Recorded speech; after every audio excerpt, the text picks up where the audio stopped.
2000 வருடங்களுக்கு முன்பதாய் ஆண்டவராகிய இயேசு கிறிஸ்து தெய்வம் வானத்தையும் பூமியும் படைத்த ஆண்டவர் இந்த உலகத்துல மனிதனாக அவதரித்தார்.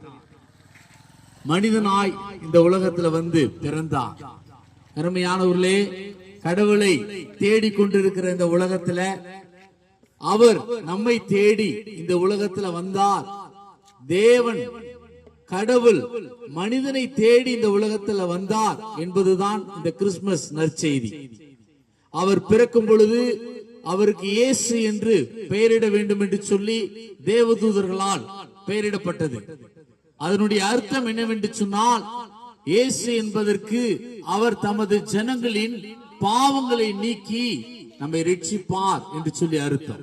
எனக்கு அருமையானவர்களே, அந்த ஆண்டவராகிய இயேசு கிறிஸ்து இந்த உலகத்துல பாவத்தினால் தவிக்கிற, சமாதானத்தை இழந்து சந்தோஷத்தை இழந்து பாவத்தில் உழன்று கொண்டிருக்கிற ஜனங்களுக்கு விடுதலை கொடுக்க, சமாதானத்தை கொடுக்க, சந்தோஷத்தை கொடுக்க, ஆசீர்வாதத்தை கொடுக்க, அந்த பரலோகத்திற்கு நல்வழியை காட்ட இந்த உலகத்துல ஆண்டவராகிய இயேசு கிறிஸ்து நம்மை தேடி வந்தார்.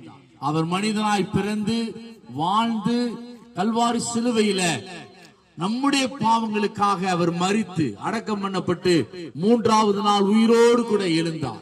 ஒருவேளை அவரின் அன்று உயிரோடு கூட எழவில்லை என்று சொன்னால் 2000 வருடம் கழித்து அவரை நினைவு கூற வேண்டிய அவசியம் இல்லை.